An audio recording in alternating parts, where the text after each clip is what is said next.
I think this episode can be summed up with a meme. I'm surrounded by idiots. I loved this episode because it brought back all of the warm, fuzzy, or I suppose dark and painful feelings of Game of Thrones in a good way. House of the Dragon has always had a challenge with pacing, partly because of how it's written. The Dance of Dragons is this intergenerational drama across like 4 generations. The first season tried to handle this with multiple time jumps. You've got Alicent and Rhaenyra as kids, then as adults, and then their kids growing up, and it's probably why season 2 finally feels like we're at the story they actually want to tell. Because we are. I actually think the writers have handled that really well so far, because we needed that context for the rest of the story to come, and it's finally paying off. People didn't just love the big fantasy Game of Thrones. Like, no, they loved the court drama, the political machinations, and most importantly, the truly human struggles and people within that. We're there for people, and a core conflict in this episode is Aegon versus Otto. Helena and Aegon's child was just murdered on Damon's orders, and they're all reacting to it. King Aegon has pushed to be more aggressive for a while now. He wants to do something, do anything. The king is meant to take charge. Aegon wants blood and fire. Reflexively, he rounds up the servants, orders all of the rat catchers of the Red Keep to be hanged just so he can kill the one who took his child. And in that moment, earning the scorn of the small folk who are already hungry and struggling, and now they look at their families hung outside the Red Keep walls. On the other hand, Otto has always been more cautious, and he's furious at King Aegon's recklessness here, while he's been sending out letters to the houses across Westeros to try and gain their loyalty. The book speaks to how Otto was losing the trust of his king, who mistook his efforts for inaction and his caution for cowardice. We even get a variation of the line in the book, "Thrones are won with swords, not quills, spill blood, not ink," when Aegon and Otto have their confrontation towards the end of the episode. This division between them culminates in Aegon dismissing Otto as Hand, getting rid of one of the most powerful non-Targaryen allies in the Seven Kingdoms and the most skilled politician they have, and replacing him with Sir Criston Cole, an increasingly obviously brutish knight who in this same episode sends a man on another murder quest to kill Rhaenyra on Dragonstone. He takes action like Aegon wants, but it may ruin them. In the book, Aegon says, "My new hand is a steel fist and we are done with writing letters." There's this moment at the start of the episode where Aegon reacts to his son's death. He angrily smashes apart the scale model of Valyria, his father, the previous King Viserys, built in the first season, what we saw as a labor of love and of caution and heritage. Valyria is where the Targaryens are originally from, the legendary home of the old dragon lords, and the speech shows the contrast between Aegon and his father Viserys. When Viserys lost his wife, he kinda lost himself in these hobbies, but he was a cautious man. He retreated into himself, but he never let his anger control him. In contrast, Aegon throws a tantrum, destroys everything around him. He cares nothing for his father's caution or gentle hand in his grief. Much like the destroyed model of Valyria, when a king gives into their rage, into blood and fire, all that's left in their wake is a butchered kingdom. As the woman in the brothel reminds Aemond this episode, when the prince loses his temper, it is others who suffer. And it's in the light of all of this, with Aegon dismissing Otto as the Hand, that we get a really endearing moment of Otto missing Viserys. He curses Aegon, saying he has nothing of his father in him, nothing of his forbearance, his judiciousness, his dignity, and we are poorer for it. Otto points that Aegon and Criston lack the long view of things, warning them that they will regret this. Otto clashed with Viserys over his indecision and unwillingness to handle things, but looking back, he realizes what he had in that man. And it's this sort of moment that only really lands because of the beautiful setup we had in season 1. So many of the beats in this episode resonate back through the story in so many little ways. This was really moving for me. Slowly, the rational parties on both sides are losing control. And built into this is this cycle of violence begetting violence and expectations begetting expectations, which are being passed down through the family. Helena, the mother of the child who was just murdered last episode, was barely given any consideration here. She is not allowed to grieve, not really. Aegon is supposedly excused, but not her, who held the child as he died.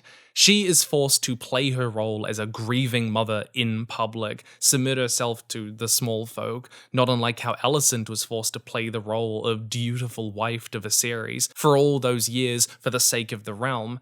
Aegon walks right past Helena, basically ignoring her. Helena even says, "I do not wish to be a spectacle," and yet that is exactly what Otto expected Alicent to be. All of this is on repeat. The truth is, while there have been a lot of dramatic beats in House of the Dragon, Damon ordering the murder of this kid, Aemond killing Lucerys, the battle at the Stepstones, a lot of the more dramatic beats have happened to characters who we aren't fully invested in.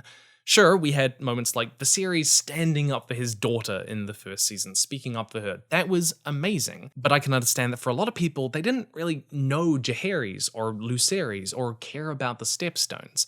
However, now we do know Aegon, we do know Otto, we know Rhaenyra, we know Damon. We are with the characters we are going to spend the rest of the story to, and the dramatic beats are happening to them. Another major beat in this episode is the duel of the twin brothers. One of them sided with Rhaenyra and the other with Aegon. So Eric even remarked, "We're sworn to defend the royal house, but what do we do when the royal house is divided?" The duel between the two brothers plays out pretty similarly to how it does in the books. There are conflicting accounts, they sort of swear that they love each other, one of them calls the other a traitor, that sort of thing. Though in the show, the last one standing, horrified at killing his own brother, basically kills himself as well. But in the book, there is also a song called Farewell My Brother about Eric and Eric, both desperately trying to persuade the other to come with them at the start of the war, declaring their love for each other as brothers and knowing that next they meet, they will be enemies. Which they do in this episode. I really wanted that beat to be in the first season. It wasn't. I think it would have really deepened this duel that we get now, but judging by my wife's reaction, she was sitting there watching with me, it still landed really emotionally. It was still really dramatic and tense. This was her favorite episode as well. I was glued to the screen. I was feeling things, even though I knew how it was going to turn out. One other interesting detail though, in the books, you get the sense that sending Eric to Dragonstone was actually more of a concerted, agreed effort, that the Greens all got together and were like, all right, here's what we're going to do. We're going to send Eric to go and kill Rhaenyra. When, of course, in the show, it's basically just Kristen Cole coming up with the idea and doing it to cover his ass. This could be read as an interesting bit of historiography. Fire and Blood is written as a history book with contradicting narratives. And you could say this is about how, when looking back on history, we tend to think of it as a bit more planned, controlled, when history is kind of full of little stories like this. And it's why this beat also reveals kind of who Kristen Cole really is. He basically blames Eric for the death of the kid instead of taking responsibility of himself as captain of the Kingsguard. He was too busy screwing the queen at the time. And when this plan is brought up, Otto has this kind of roll his eyes moment where he goes, "And what did Sir Kristen Cole do?" Which is very Tywin Lannister and very much, "I'm surrounded by idiots." Kristen Cole is a weird character. He has a lot of influence in the story, and it'll be interesting to see where they take him with this. The last story thread in this episode is Damon versus Rhaenyra. Rhaenyra finds herself horrified with Damon's actions. She's reacting to this too, the fallout of this child's murder. She didn't want this. She accuses him of not truly supporting her because he believes in her claim, because he loves her or anything like that, but as a way to take back his stolen inheritance for himself as a fundamentally selfish act. She says she used to review his willfulness and rebellion as kind of a challenge, almost attractive to her when she was a kid. She wanted to rebel herself, to live up to this kind of fire and blood, I do what I want Targaryen rule. But now she is older, and perhaps she's matured in ways he hasn't. He's just too addicted to power and himself. And the thing is, she's kind of right. Damon is a power-hungry dragon rider, a man who believes himself better than the rest of humanity. He killed his wife so he could pursue Rhaenyra. He believes his own hype. He admits the mistake here, but the cracks are showing. This episode sees the divide within the Greens and within the Blacks deepen, between Rhaenyra and Damon and Aegon and Otto. While Rhaenyra has never been a perfect leader of perfect judgment, she's probably better than Aegon. And there's some really interesting symmetry here in this episode, because one way to view it is where Rhaenyra is a better leader, losing control of her most powerful weapon, Aegon is a powerful weapon, losing those who might give him good leadership. In both cases, the monarch ends up disconnected from their most valuable ally. The last thing that really stood out to me about this episode is we finally get a real mention of Daeron Targaryen, okay? Daeron is the son of Viserys, brother to Aegon. He is living in Old Town with the High Towers, and he gets a mention in this episode. He has his own dragon called Tessarion. House of the Dragon is very focused on King's Landing. It's quite a narrow story in the way that Game of Thrones was very sprawling. But it is important to remember that there are other pieces moving, that there are the Greyjoys in the west, the Starks in the north, the Triarchy in the east, with a powerful navy and more.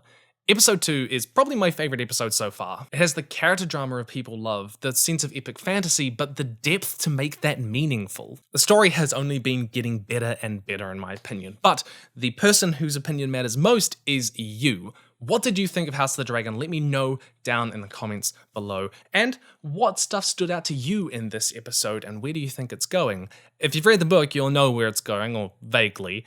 I don't even know where this season is going to end. There are so many weird ways it could end. So many important pieces to come and to fall into place. But let me know your thoughts down below. Stay nerdy, and I'll see you in the future.